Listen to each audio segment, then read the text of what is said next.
And we're live. What's going on, you beautiful people? Welcome back to the Two Coaches Podcast number 20. We are talking about the relationship with food and how it impact yours. This comes from a conversation from one of our focus calls. The member will remain nameless for now.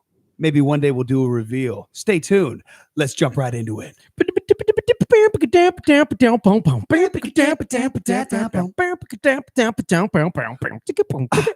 Two coaches. Yeah.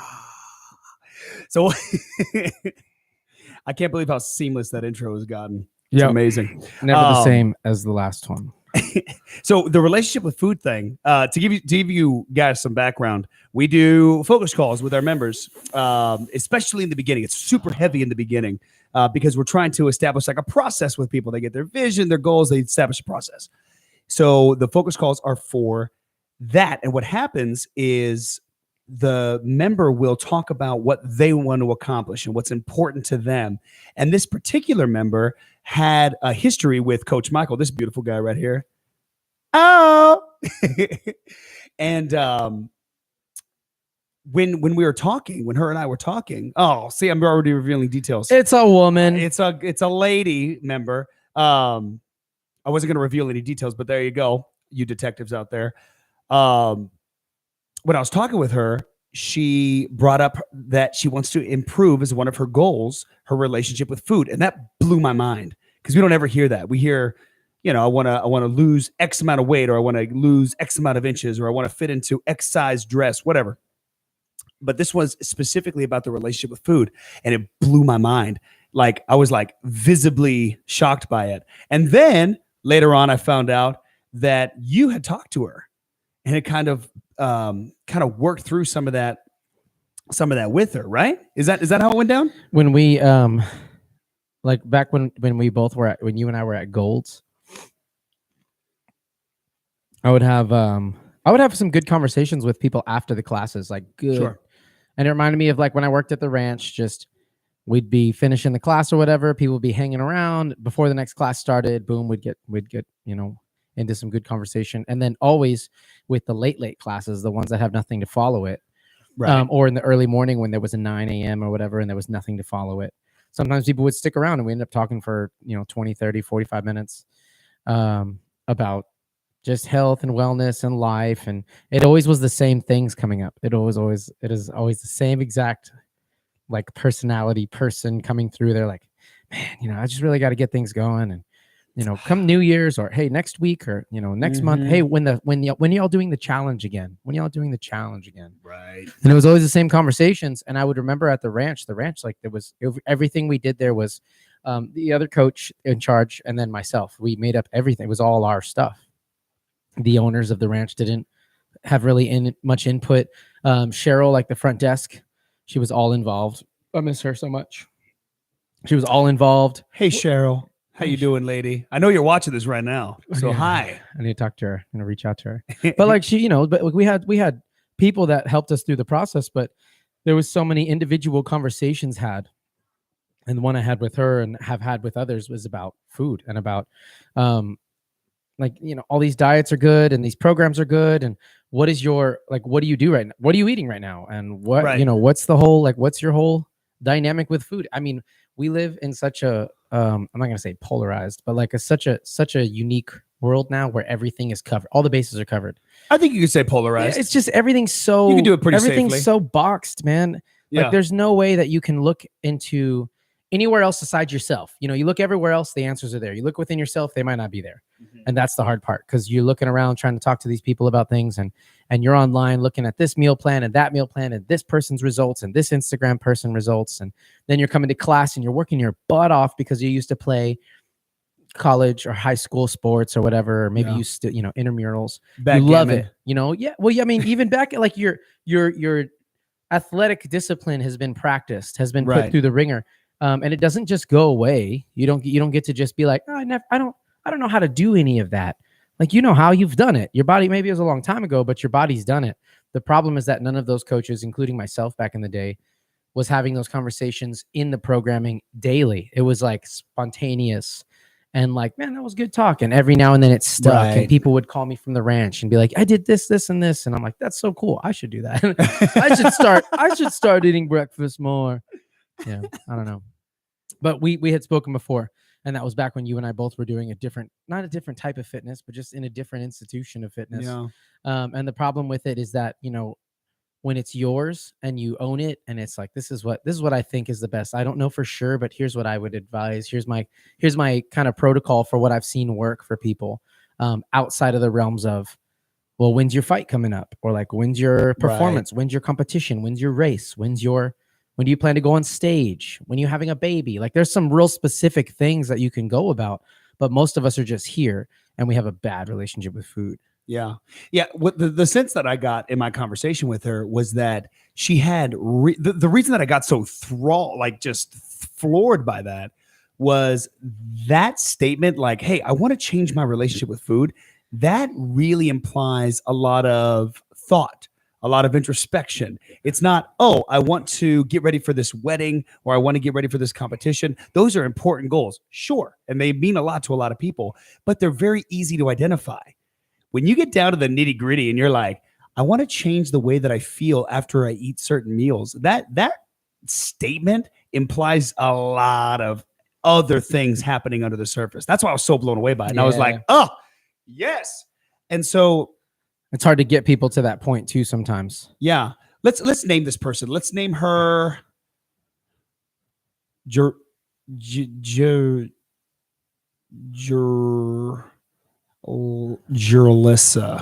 Jurlissa. Do you like it? Sure.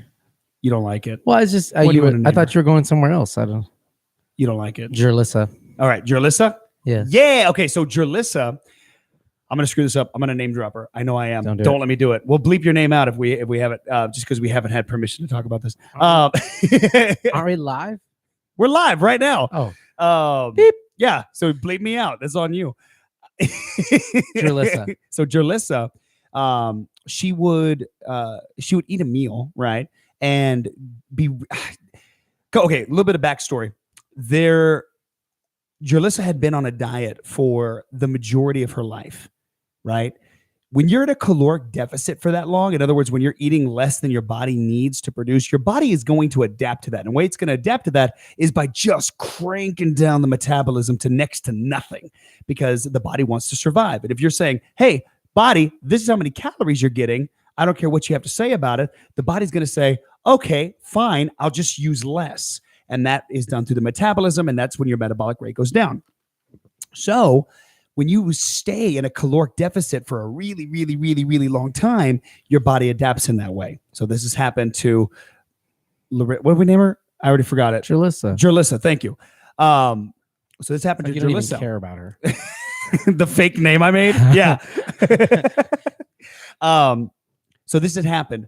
Now, that also came with an expectation that Jurlissa had to eat in a certain way.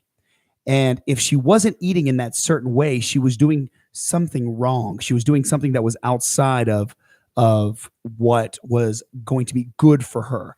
And so when you have that mentality, it brings with it a lot of guilt. And so her relationship with food was one of deprivation and guilt. And that is a recipe for abuse. So it's very, very difficult to enjoy what you're doing, enjoy the process when you're doing nothing but depriving yourself and then feeling guilty when you don't. And so we find that a lot of people are kind of in that stage. They're in that state of mind when they come to us, because they've done every diet under the sun, and now they're just at their wits' end. They don't know what else to try except for changing their relationship with food. So her question was, and it was a very intelligent question, it was a very insightful question, is how do I do that? How do I get out of this way of thinking, because this way of thinking isn't working anymore? And I was like, hell yeah. Oh shit, I unplugged the computer. I was like, hell yeah, let's talk that out.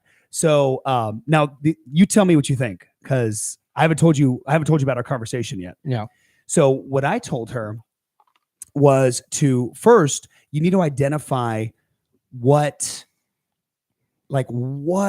is triggering those guilty feelings. Does it happen all the time? Like if you have a Twinkie, do you feel guilty automatically? Or is it under other conditions. And it came out that the main source of guilt when she really, really felt that way was from her parents, Mm. right? Mhm. So it was when her parents knew that she had cheated or eaten bad. That's when things got tense for her. That's when the turmoil started in her. Every other time, it was pretty okay. Yeah. It wasn't a big deal. So I thought, oh, well, that's really, really interesting. So let's jot that down. Let's keep a journal, right? And this is whenever you're talking with somebody about this guy, all you coaches out there, if you're listening to this, a good idea is to kind of walk through with the person how, like, kind of what they're thinking. Let them come to their own decision and own plan, because they'll have a better buy into it. Also, you don't freaking know everything. Let them talk.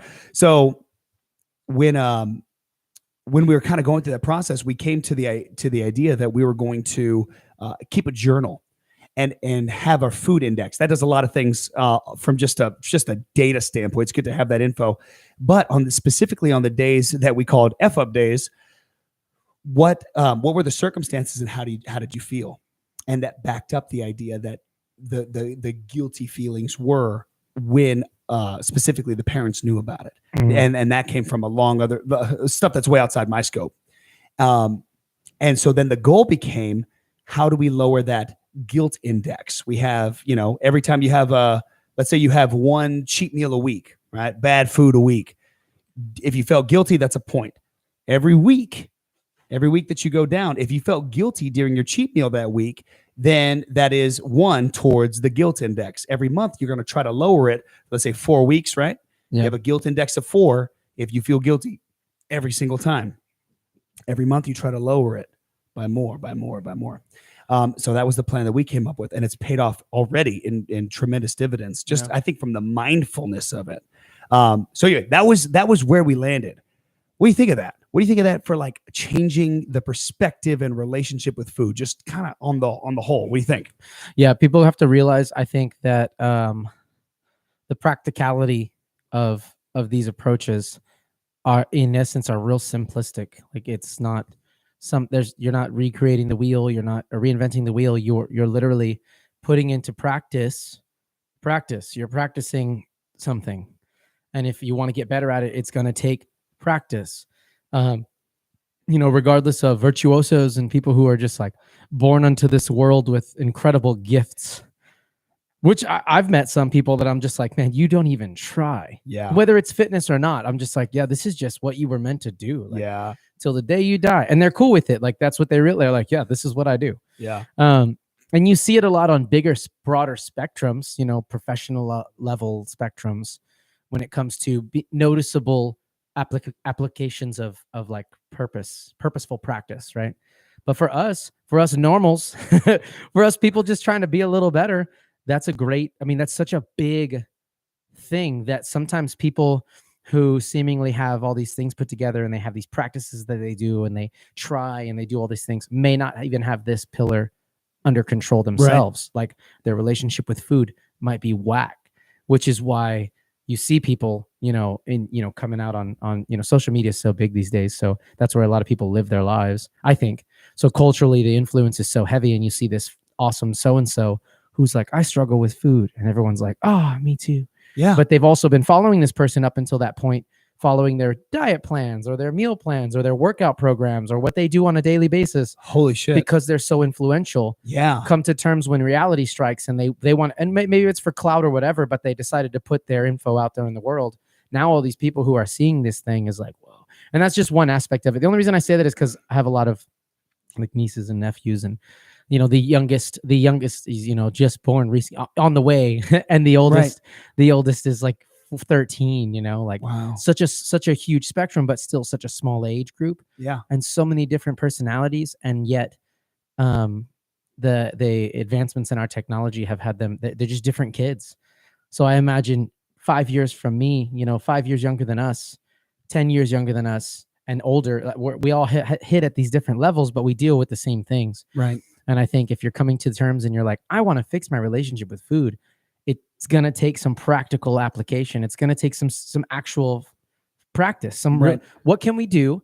okay, what do you think about this? And you have to experiment, right? You've been saying that lately, and I love it. I've been saying it to people too, like, hey, Oh, it's awesome. well, because that's what it is. And it's hard to convince somebody to bite onto this idea of let's see how this goes. Right. Because this might not work for you. Yeah. And it might be a mental, an emotional, a physical block, but either way, it's going to be something. Yeah. We're going to run this experiment. We're going to see how it goes. And if it works, awesome. We'll double down. And if it doesn't work, then we know that we need to change something. Yeah. It's like last time when you asked me and I was like, do whatever you want on spring break. Like they're both, and I was being silly, but seriously, like, you like the ultimate goal, at least for me, I can't speak for everybody, is to be at a point when you're going on vacay or whatever the heck it is. And you're not too worried about it because you're just living your life. You're just doing you're living your truth, and you're working on your health and fitness, and maybe you're in a lull, but your lulls aren't as bad as they used to be because you've now practiced enough hitting a lull and being like, even though I'm having a crappy time right now, or so-and-so passed away or whatever, I'm going to do my exercises and mobilize, and I'm going to drink my water, and I'm going to eat better, and blah, blah, blah, blah, blah, blah, blah. Yeah. Well, I mean, what you're talking about right now, that's the keys to the kingdom, man. The ability to do. I always end up going there though, and I think that's because that's kind of what I think that's kind of what I've been searching for too over the last few years. And I think I really dug into it right before COVID happened, and then COVID happened, and we went to quarantine, and like all these things were like just this weird. It was a weird life all of a sudden. It was just kind of like, this is different than normal. Yeah. All the different aspects of it that went into it, the pandemic and politics and all these different things. Bottom line, I was just like, you know what? I had a different perspective for the first time. I saw myself sitting at the house trying to figure out what to do with myself. Oh, wow. And I still got, I walked the dogs and did things, but like I developed some better habits that I had been talking about doing for a while, because it was just like, are you going to do these or not? Yeah. Put them into practice and see how it goes. Stop pretending like, Monday morning or next January, you're going to wake up and be a different person. Right. You owe yourself more than that. Like you owe yourself more respect. It's like wanting to teleport somewhere. Oh, dude. And it would be so great. Everybody talks that about it. That's a great power. Yeah. That's a great power just to go. Yeah. You But in order to become a different person, to end up in a different spot, would you rob a bank? I would rob a bank. You got to walk. I feel like I would never rob a bank in real life, but if I could teleport, I might rob a bank. I would. Okay. You really want to know what I would do? But that's because I have bad budgeting skills. You know what I mean? Like my finances aren't that great because I'm like, what time is it? Yeah, I could buy something right now. What? I would do I would make a travel service, because what I would do is a couple of contingencies. I would have to be able to like night crawler it where I touch somebody. You're already talking about teleporting other people. Yeah. I would take them like Sweden or whatever for like lunch. Charge an arm and a leg. Would you have to have been there before to teleport there? Or could you see it? I feel like it would have to have some limitations. So yeah, I would have to be there before. Because I feel like if you could see it and then you teleport there, who's to say somebody's not standing right there? Like a postcard? And you land inside of them or something. I try my best not to just randomly be inside people. What's wrong with you? When I said it too, I was like, that could be kind of sexual. I'm not going to say it. And I was like, nah, we're all adults here. I'll say it. You at home are all thinking it. I know you are. Driving in your minivan or whatever you're in right now. Anyway, so like the relationship with food thing. But yeah, that's that easy pill. Yeah. Like when you have, okay, couple of things that I do want to touch on, because I feel like there's a couple of things that we take for granted, you and I. One of them is the notion that a good relationship with food is normal, right? It's obvious, right, to us. Yeah. But for a lot of people, it's not. Mm-hmm. Yeah, what is normal? So I don't know who needs to hear this out there. I really don't. But I'm just going to tell you, if you eat a meal and feel guilty afterwards, that's not normal. That's not a good thing. That's not a normal thing. It doesn't need to happen. If you dread going out to eat with loved ones because you're so fixated on what you're going to have off of that menu, that is not a good relationship with food. It's also not normal. And it doesn't need to be that way.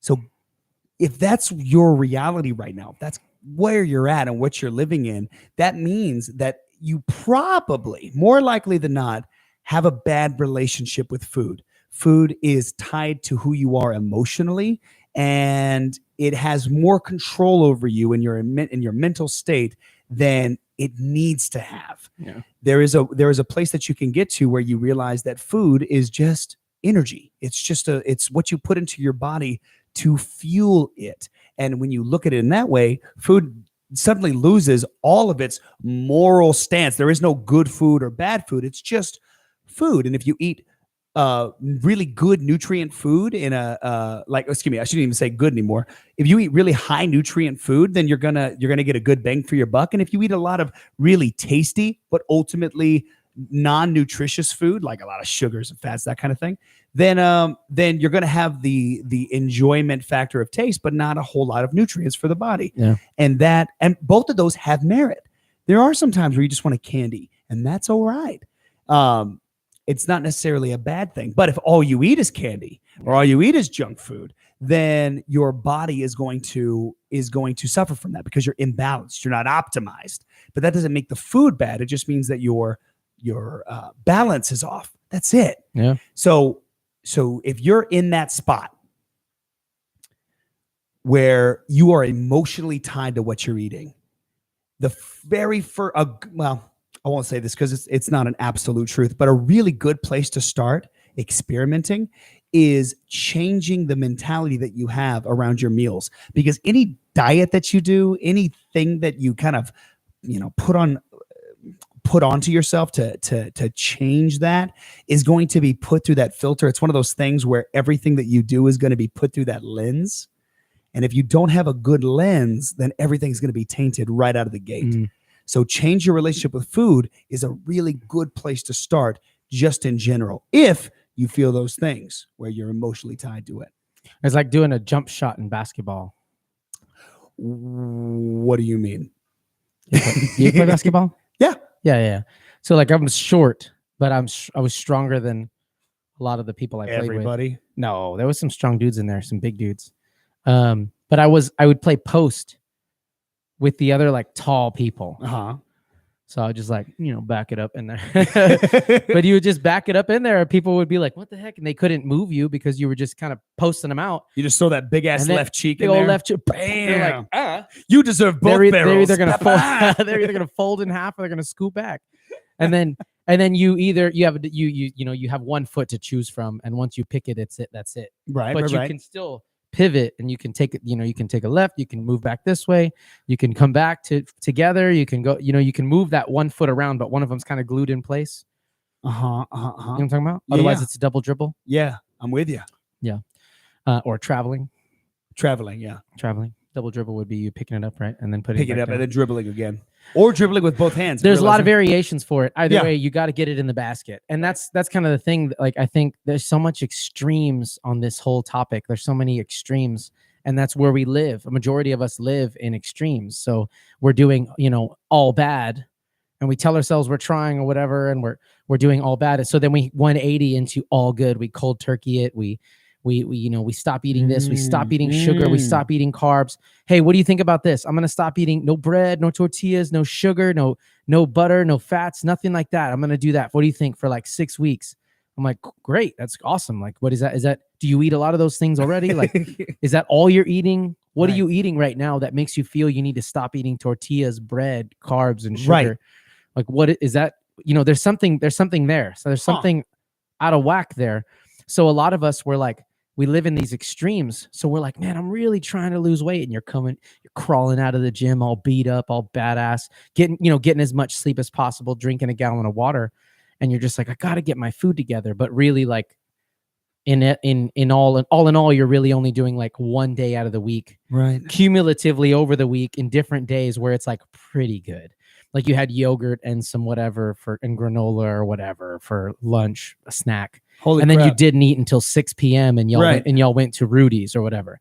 Not that big of a deal, maybe high in protein, but you had, cream corn and like, it's just, there's just there's too much inconsistency. And we're such an extreme type of we're such an extreme type of person, all of us, that we're just like, what's the answer? What do I need to do to get from where I'm at now to where I want to be? Holy crap. And I'm like, well, you have to take one step in this direction first. And you've got to figure out if that's the right direction. And it might not be. And that sucks.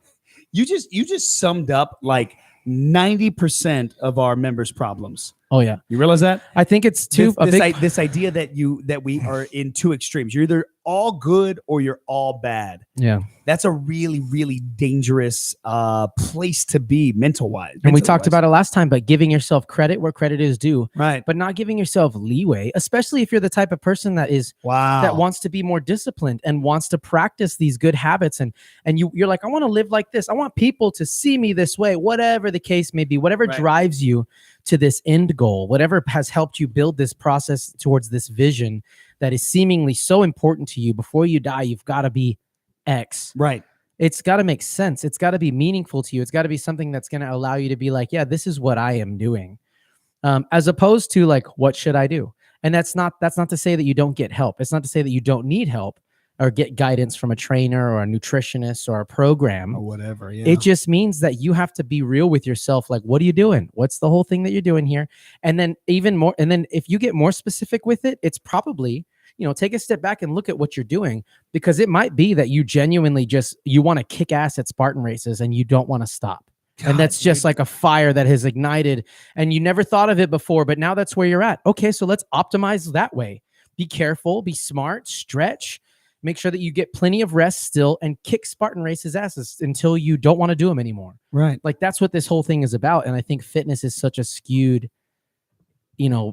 weird place to try to be in, because people are all so polarized. It's either this or that. It's all or nothing. You're either kicking ass and you're eating like a monk religiously, or you're effing up. I'll even say some of us, trainer wise, even some of us are in between. We're like, I don't really believe in this extreme or that, like, whether it's dieting, till you get to this weight, or if it's eating to bulk up, or if it's whatever the case may be. Like, it's one thing to say like you don't believe in all the extremes of health and fitness and the industry's flawed, and then not help anybody still. Right. Like, you can't just sit here and tell people like, relax, it's not a big deal. Stop trying to do this, that, or whatever. You still have to be a good beacon, like a good light for people to follow. Hell yeah. And one of them is that I don't stress too much about these things because I don't have any specific sport anymore. Right. I probably could if I really felt passionate about it.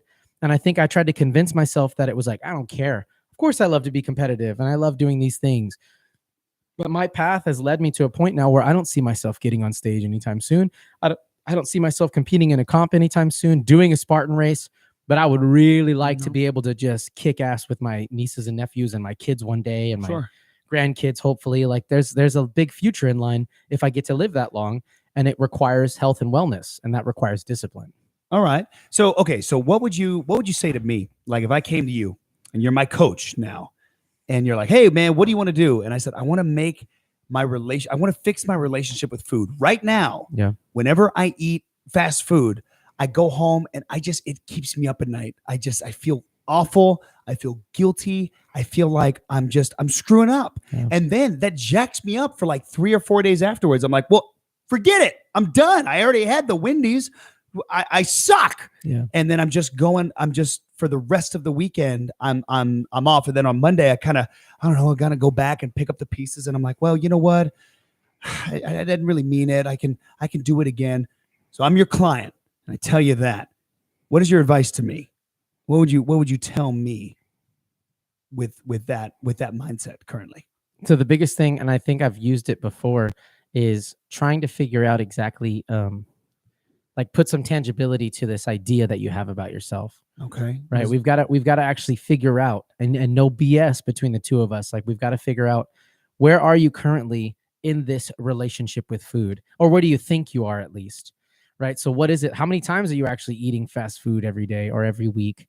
Like, what is the process that you're on right now? What is the actual consumption? Because scientifically, it might actually be that you're still under eating somehow. Like you're still not eating enough to warrant how badass you're doing in the gym, and vice versa. Like, you're not even working out anywhere near you think you are, yet here you are going out to eat for Wendy's every other night. So a lot of times what I end up doing first is like trying to sit down with them and figure out what their relationship is with food currently, without being like, what are you eating? Tell me what you're eating. Cause I'm going to lie to you. Right. And you can, it might be a process. It might be a process, but once you figure out, or at least have a better understanding of what this relationship is with food, then you can kind of help clear out some of the the ambiguities, the ones that the things that seem so confusing but Right. are really not. You don't get hung up on that. That's not a big deal. Like, you clearly aren't drinking any water and you feel like garbage, and that's probably part of the reason. Yeah. We should try to drink some water. How much water could you drink? Yeah. Like, you've got to kind of work around. So true. You got to work around to like the realistic part of it and be able to not prescribe per se, but Yeah. tell people like, this is what's going on based on what you're telling me. You know, we agree that we're going to help each other out. You based on what you told me, you're drinking 0 water. You have a Right. lot of salt coming in the body. You're going out to eat apparently every single day, sometimes twice a day. Right. Not always bad. Sometimes you're getting a salad, but you're also getting fries and a Dr. Pepper. Like, there's just a lot of nonsense going on that we can't follow this. Makes no Right. sense. And we clearly want it to make sense. So you're talking about having this relationship with food and you don't know what's going on. You feel guilty and gross. Well, there's nothing for us to figure out what's going on to make us realize what it is. Like, we just feel bad Right. because we want to work on it, but we don't know where to start. Yeah. And we just keep going down this little, that's our go-to, and it can become, like you said earlier, like an addiction. It becomes, you've got it, and you don't even realize that your brain, every time you go through, you're just like, everything will be better here in a little bit. Yeah. Yeah. It is very much an abusive type of thing, depending on how severe it is. That's not always the case. Sometimes people just have some what's called ambivalence, right? They are operating in a way that is different from what they say they would like to do. It's Mhm. called ambivalence. And so part of the process of being a coach is kind of helping the person peel back that ambivalence and realize for themselves on their own, with just a little bit of gentle nudging from you, that what they're doing does not match up with where they want to go. Yeah. And Where do then- you stand? Yeah, What is and- it that you're talking about when you say, can you help me Yeah. with my relationship with food? And then so I'd really like to. yeah. And I like what you're saying about, figuring out what is that current relationship. And this sucks because I would very much, all you beautiful people listening out there, I would really love to just give you, I don't know, like a step-by-step guide to improving your relationship with food. But like so many things in this, when you're talking about mentality, there is no one size fits all. Yeah. It really does depend on you, your current situation, and all of the things, all of the different variables that have led up to your current relationship with food. And if Without knowing that, it really is difficult. Yeah. I would say you have the first step, which is identifying what is the current something's relationship, up, man. and then from there it branches off into essentially an infinite different number of paths that you could take, because every single individual is different. I think from the trainer's standpoint, Yeah. meeting people where they're at to the best of your ability, right? Just feeling it out, getting conversations going, getting some good feedback, and taking notes, and vibing off each other and figuring out what can we do based off of what I know, my knowledge thus far, and what you were doing currently. Yeah. What can we change? What can we put? What protocols could we put in place? And then another part of it is the like meeting people where you're at, but also making them go to the next level, like bringing them to the next point, because here's your goals. And I can see it in your face when you said this thing. This is what I felt. And Right. if I'm wrong, no, like that's legitimately how okay, great. So if that's what it's going to take, here's what I think's happening. Here's where we're missing. Right. Here's where we're missing. And I would think it would be a faulty process to just be like, let's not do any of these things ever again. Yeah. Like, because you've been doing them for years and years and years. But what on this list of things do you think are causing the most, damage or hangups in your fitness, or why do you even want to be more fit? Like, Right. there's all kinds of different directions you can take with it. But a big part of it is meeting people where they're at and then being able to push them out past that point. Right. And I think a lot of times that cold turkey approach or the training mentality, we don't want to do all those. It's the same as anybody else's fitness. You come in the gym, we have group classes here, so it's a little different.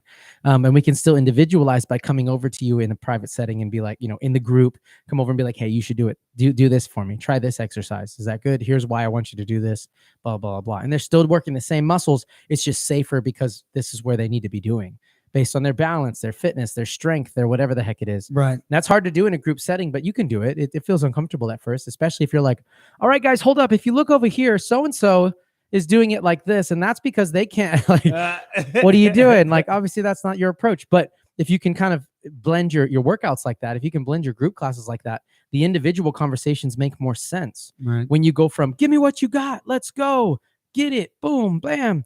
All right, here, you need to slow down a little bit and make sure that you're focusing on these two things before you even try to do this. Right. You got to do the same thing in your workouts, the same way you would do with your children. That's what, like, I don't have kids, so I always be careful about saying certain things, but especially ultimatum type comments. But in essence, we've got all extremes. So you've got Right. people that are like, this is how you have to raise your child. And I don't know why it's working.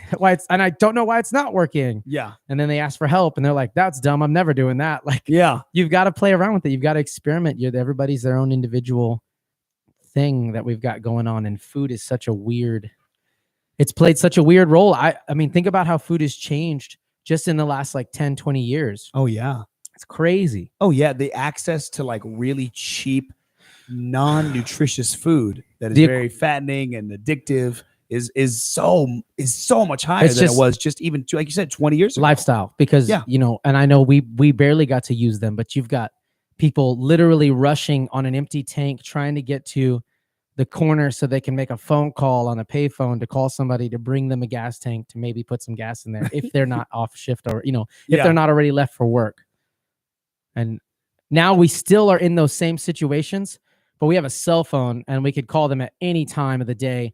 Yet here we are at the last minute, like, oh my God, can you bring me the gas tank? I'm almost out of gas. Yeah. People are like, what do you mean? I got to be at work in 2 minutes ago. Yeah. I'm just leaving the house. Like we've just learned how to be more chaotic efficiently. Yeah. And how that fits into food. I could call somebody I could pull this thing out. Oh yeah. Right now and have a KFC bucket in 30 minutes. Like it's so easy. But if you have a bad relationship with food, then again, I would love to just lay out like a step-by-step thing because it'd be so convenient for people, and I think it would be useful for people. And I think you kind of can. Well, I mean, here you go. Ready? Step 1, figure out what your actual relationship with food is. Yeah. Step 2, literally anything else. It could literally be any other direction. It depends on you. It depends on what your situation is. Yeah. But I will tell you this. Here's a good way to identify if you have a bad relationship with food. If you feel emotionally drained or guilty or ashamed after you eat a certain thing, then chances are you have a not so great, right? Let's say it that way, a not so great relationship with food. If you are preoccupied with it, where you're thinking about it later on in the day, or when you go to sleep at night, you're like, oh man, I can't believe I did that. That kind of thing, then you probably don't have a great relationship with food. That's a good little indicator, little red flag that some steps would be useful to take. Once you know that, then a really good idea is to go and get with a coach. And I don't want to, obviously I'm biased. It's always a weird segue. Yeah, I'm super biased because we're coaches and that's what we do. But a lot of times we are so entrenched in our day-to-day lives. We're so entrenched in that relationship that without a third party to come and bounce ideas off of, at the very least, it's very difficult to break out of. Think of anybody that you've ever known that's been in an abusive relationship. While they're in it, it is very, very difficult to identify it. It takes somebody from the outside looking in who finally is like, hey, is this what you really want? Like, is this good? And even then it's like, no, yeah. It's I just messed up. Typically, yeah. I just messed up once or Typically, twice. it's the same. It's the same, same old. It's funny how like there can be so many variables on the other spectrum when it comes to fixing it and like putting together a program and like working through, but it's pretty much the exact same, not cookie cutter per se, but almost the same kind of concepts when it comes to the opposite spectrum, which is the bad relationship. Yeah. It's always the same shit. Yeah. And it's always the same approach, and it's always the same conversation and the same fallbacks and confusions and shortcomings or whatever the heck. Yeah. It's always the same across the board. It has to do with deeper concepts than macros. And I would love people just to figure out their macros and see the science behind it and see the results come into play and be like, oh, this is what it means. Oh, damn, I was supposed to be eating this all along? Switch. And that's just based on the body, Be right? done. Just science. Yeah. And you still have to experiment with a little bit because you're not, let's say you're not getting blood work done. You don't know the exact numbers. Right. But you can get pretty damn close, and you can and you can start to put together this program and follow the science and follow the trends and see your body change. Yet here we are, on the opposite spectrum, just doing the same nonsense, the same getting lost with your food and just, I don't know what to do. And one of these days I'm really going to get it started. And there can be so many different variables to it. And then there's just this one, which is just you not taking the time to either get help or put down on paper what it actually all means to you. Yeah. There's just got to be a little, I think it just has to, especially if you don't have a sport and you don't have something specific that's keeping you in the gym to get after it every day, other than just old habits die hard. Right. As you limp out of the gym. See you guys next Monday. We've got to learn some new practice. We've got to learn some new protocols, some new disciplines. And it's scary because it's something different. Yeah. And that happens whether you're 20 something or 60 something, like it's all the same. You know what I mean? You got clients that are 70, 80 years old that are still like, man, I just got to get some things good. I'm really going to get started. Yeah. Can you imagine? Yeah. 80 years old, just like feeling the exact same way, but 80. I think this is going to be my year. Yeah. It's like, dude, you've had 79 other years. Yeah. Yeah. By the way, I got to put this caveat out there because I can already read the text messages and the comments. I'm not comparing being in like an abusive relationship to not eating as well as you could. I'm not saying that. The only line of comparison that I was putting together, I was talking right over that. The only line of comparison that I was saying is that it's very difficult to see when you're in a relationship that you shouldn't be in, or that's not necessarily the best for you. At the very least, even if it's not an abusive one, we've all been there, fellas, right? We've all been with that lady. We've all been with that girl where you're like, nah. Like, looking back, what the hell was I thinking? But in the moment, it's so difficult to step out of yourself and see it. That's all I'm saying. So when you're looking at your relationship, but we love each other. Oh, but she's, no, she's gonna change for me. It's like, no, she's not. Yeah. She's super not. Twinkies are always gonna be not that good for you, man. I'm telling you. I promise. So that's all I'm saying is it is very difficult on your own. It's difficult in general. Even more so if you're by yourself, to step back and take a look at what you're doing and what your actual relationship is. And that's okay. It's okay to ask for help. It's okay to bounce ideas off of somebody who knows what they're talking about and knows what they're doing and can ask the right questions so that you can figure out what you would like to do. There's not a damn thing wrong with that. In fact, it's one of the only things that works. Yeah. So if you find yourself feeling negative after you eat a certain meal, specifically guilt or anxiety, any of those things, those aren't normal. That's not a thing that should exist. Well, I shouldn't even say should, because then again, that's a claim on like whether something's good or bad. It's not something that is necessary in your relationship with food. Yeah. So if you feel that, then there's a chance that you aren't as healthy in your mindset as you could be. That fair? Fair way to put it? Yeah, there's just a lot of different pieces to it, really, when you're thinking about it, man. Yeah. That's the problem. Like, obviously we want to talk about specifics, and we want to make sure that the focus of this one is just, food, that relationship with food. How do you fix it? What are the best steps? And hopefully we've given you some ideas in which direction you can head. But for sure, if it's just, if you like when you're reading a book and you're like reading the page, and you finish the page, you're like, that was a great page. No idea what you read. Yeah. Right? That kind of delay in your response, that delay in your understanding, guarantee you it happens during your conversations with health professionals about what you need to do next. And then you get in the car and you go home and you're all fired up and you have no idea what just happened. You're just like, you just know you feel real motivated to do something different. Right. And then, you let a day go by, forget it. Those old habits are going to consume that emotion and that feeling. So you've got to kind of be mindful of that too. Like, just because you're talking about it or you have an idea about it, it doesn't mean, like somebody said yesterday, I think the light bulb finally clicked on. I was like, oh yeah, dude, I've had those light bulbs click on all the time. Yep. And then I'm like, whatever happened to that light bulb? Yeah, then they burn out. Who turned that light bulb on and left? Who left that light bulb on? You go back in there, like, all right, we're ready. It's all burnt out. Little smoke. Man, talking about all this stuff, it really is cool to think about. What the hell do we name her? Dreanna. What do we call her? Drillissa. Drillissa. It's really cool to think about Dralissa and just how awesome it is that she came to the table ready to talk about something so difficult. Like as I'm thinking about it now, like you're talking about understanding and realizing that there is a problem that is so entrenched and emotionally driven that most people don't even realize that the relationship doesn't even need to be that way. Yeah. You know what I mean? Yeah. It's such a it become for a lot of people, it's such a normal part of their lives. They don't even realize that it's an issue. Yeah. So for her to come to the table with that is really, really super impressive Yeah. and powerful. So kudos to you, Dralissa. Dralissa. You know who you are. You're awesome and we love you. Keep it up. You're gonna do so good. You do so great. You already are. So keep it up. Keep pushing. Beautiful. Yeah. Cool, man. Yeah, man. That's that was a good talk about relationship with food. I don't ever know how to end these things. How should we end them?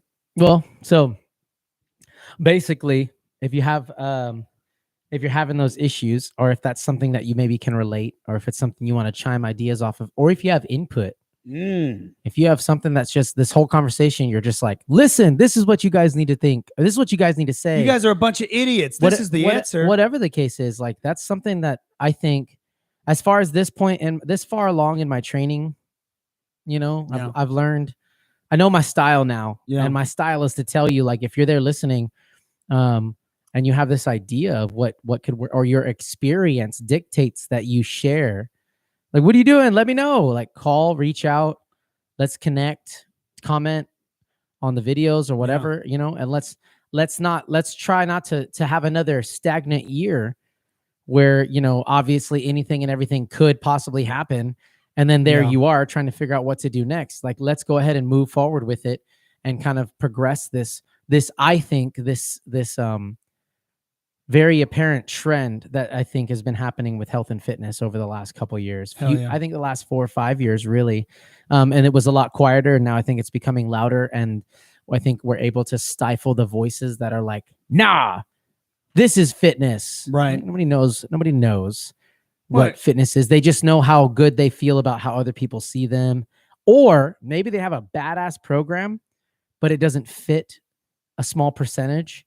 And when that small percentage comes in, it's like, well, you need to adhere to this program or you're just not going to be helped. Like, Right. there's still variables out there. There's still inconsistencies across the fitness industry. And that's going to continue forever Yeah. because we have different opinions and viewpoints and education backgrounds and all that stuff. But if you're on Yeah. there listening and you've got some input, like, share, Yeah. spread, talk. If you feel comfortable with it, only if you feel comfortable with it, drop us a comment. Tell us about about how you realized that your relationship with food was X, Y, and Z. It was good or is bad or how you never thought about it before. Fixed it. Yeah. Or whatever. Yeah, what you did. That type of stuff is really, really useful for people to read because a lot of times in these types of situations, people feel alone. They feel like, there's something wrong with me. Yeah. It's my fault. And it's like, nah, dude, there are so many people that are out there in exactly the same boat. So drop that comment. Tell us your story if you feel comfortable doing so. Yeah. Cool. No doubt. Awesome, guys. Well, we are the two coaches. We talk about all things food, fitness, and focus, and specifically about people who are just getting started or in that first year of their training, of their fitness journey. So thanks for joining us. If you have any ideas for future episodes too, drop us a question in there. We'll try to answer it on the show, and we'll get you there. So Done. beautiful. All right, let's do that outro. You ready? We don't do the outro. Oh, that's right. We just kind of end it. That's right. Like this. Fade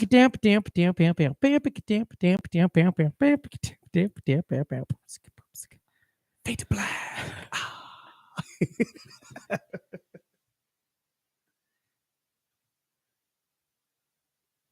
Does it still record audio? It does. Audio?